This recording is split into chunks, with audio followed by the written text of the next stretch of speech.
Hello, it's June Venters here, solicitor, phoning at the request of Ian Parkhouse concerning his two brother-in-laws. I understand they were arrested last night with regard to a killing of their brother. There's been a murder. Two brothers have been accused of killing their third brother. A client of June's has asked her to take over their case. My client is actually their brother-in-law, Ian Parkhouse. He first came to me some years ago when he lived in South London. He stayed with me, basically. And he got married, and I sort of moved into the rest of the family.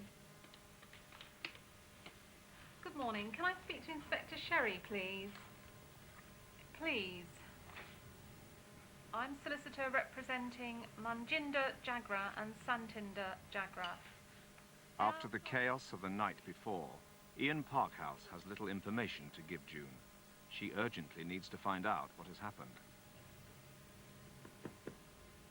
Can you just give me some information about the case? Because obviously I'm going to be coming over to Uxbridge to see my clients as soon as possible.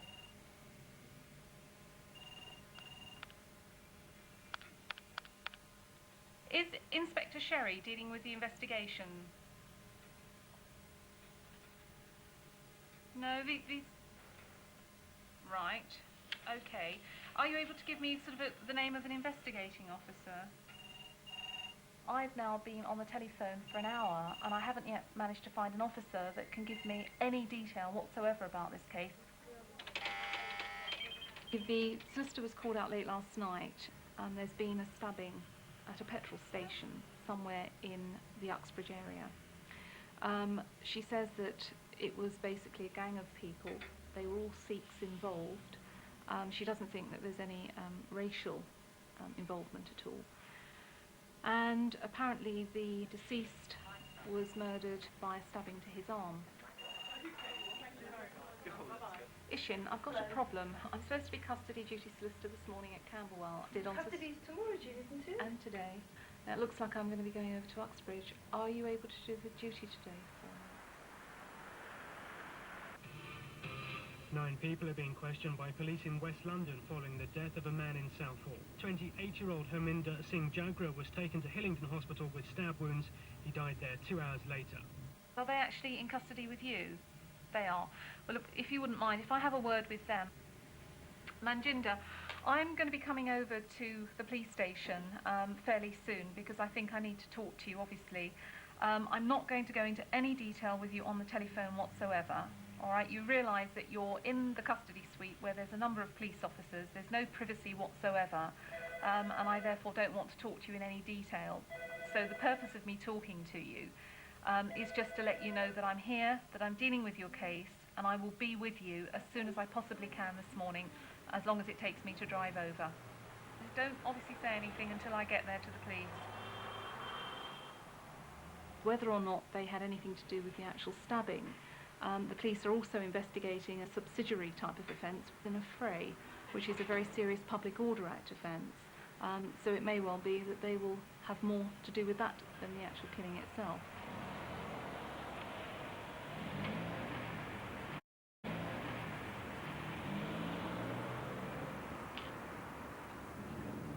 My function in going to the police station is entirely to protect my client's legal interests. And in order to do that, I need to obtain as much information from the police, who after all have the burden of proving anyone is guilty through the prosecution. And once I've established the facts, I will then advise my clients according to those facts. I think that any client that's asked, what would you want your solicitor to do for you, I think that one of the most important things is to get me out of here. Obviously, if you represent the family, you know Harminder. Yes, I do. Yeah, he's the deceased. Yeah. Yeah. What exactly is taking place there at this moment in time is not particularly clear. But a group of people were in the vicinity and were believed to have taken part in this fracas, and they were arrested. What we want to do is interview them all on tape and find out exactly what's taken place. We're going to have them medically examined, and we'll be asking for samples if they're willing to supply them.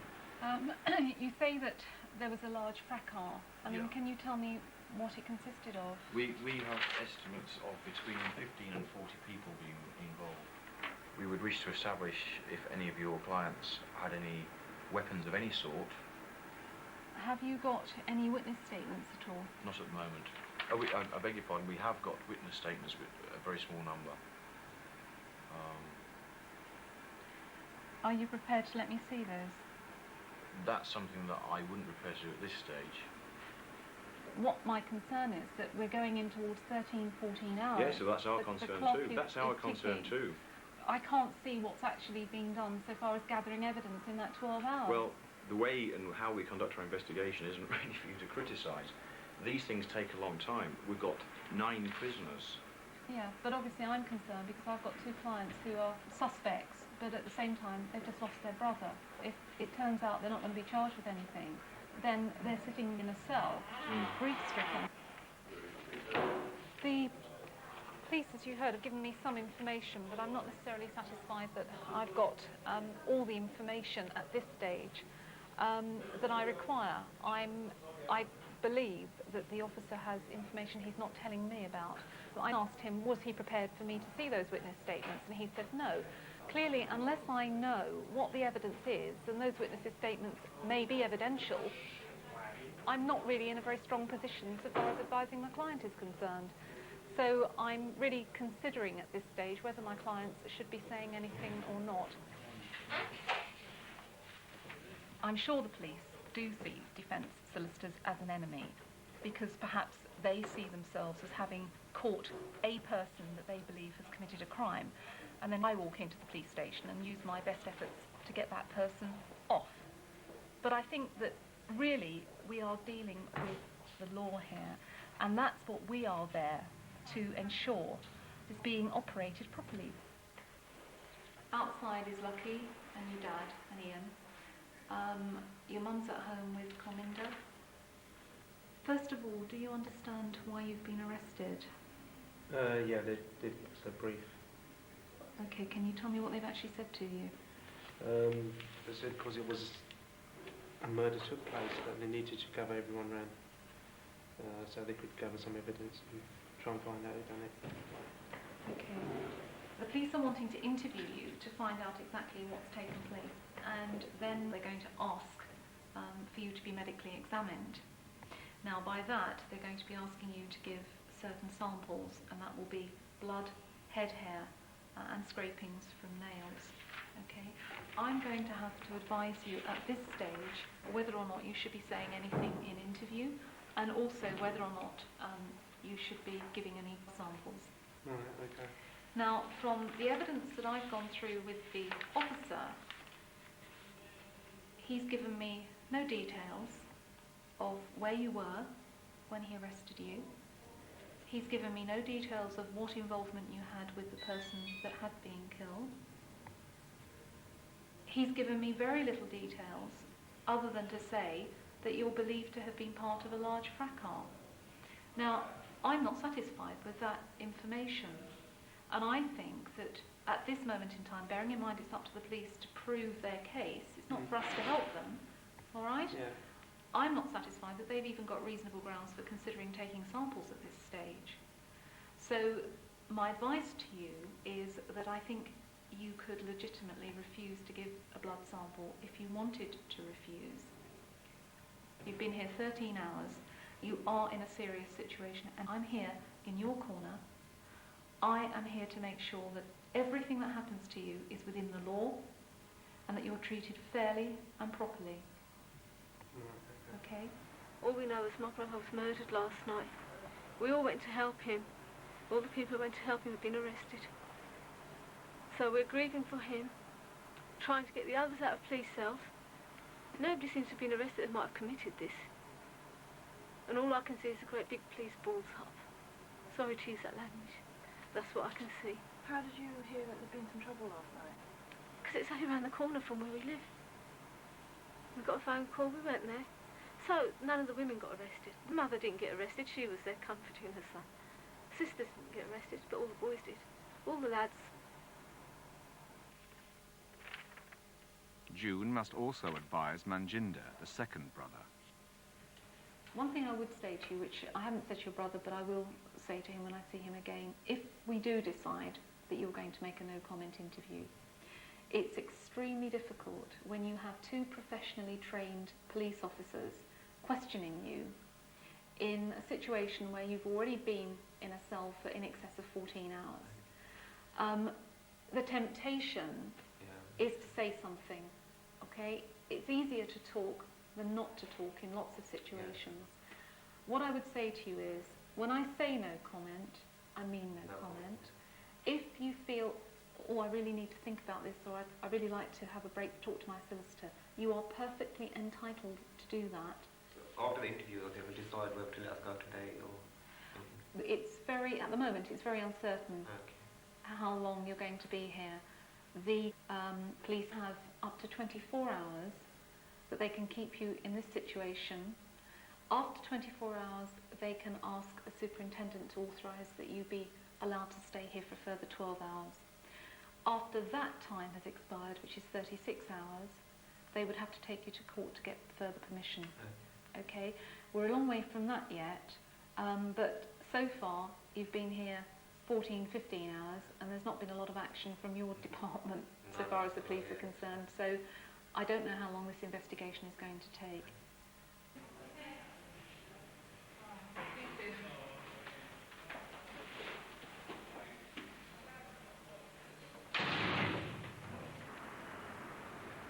At about 10 o'clock yesterday evening, police were called to a disturbance involving two groups of Asian youths in North Hyde Road, Hayes. As a result of the incident, one of the youths has tragically died. A number of people have been arrested and are currently being interviewed. I've just been through one interview with Matilda.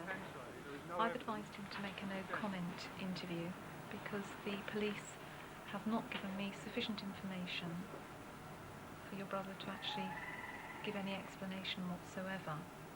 And I've made that very clear to the officers.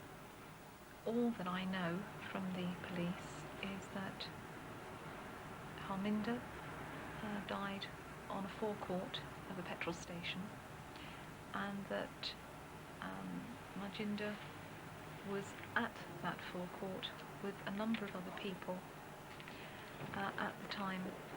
I've not been given any information about whether or not there is anyone that has seen either of your brothers do anything They arrested at all. that group of people, June. The group of people that arrived after we knew that he'd been stabbed, who were comforting him. That's the group they arrested, not the group that did this. Okay, all right. The other thing is that they want to take a blood sample. I've advised your brother at this stage that I don't think it's that he should give a blood sample. Why do they want? Well, because they say they found blood on his shoe. Which is probably Harminder's. Right. And Harminder bled to death. So what were they supposed to do? Comfort him, pick him up and say, mustn't let any blood get on ourselves. Well, that's the situation at the moment. There's going to be another interview a little bit later with your other brother. And obviously, at this stage, it may well be that he won't be saying anything either. Okay, well, let's leave it there and let's see what happens, Until this carries on, MPs will hear about this. All right. His brother gets killed, his family get arrested. Okay. All right.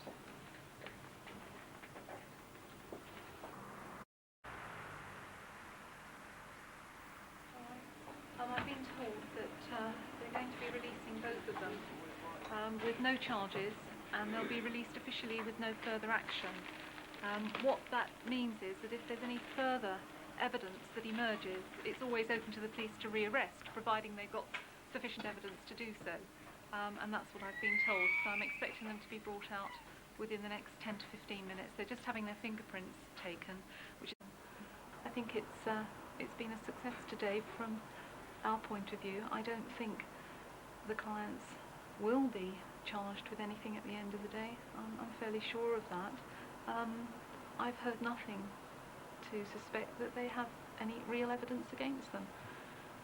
And that's the reason, all the way along the line, I have advised them to make no comment.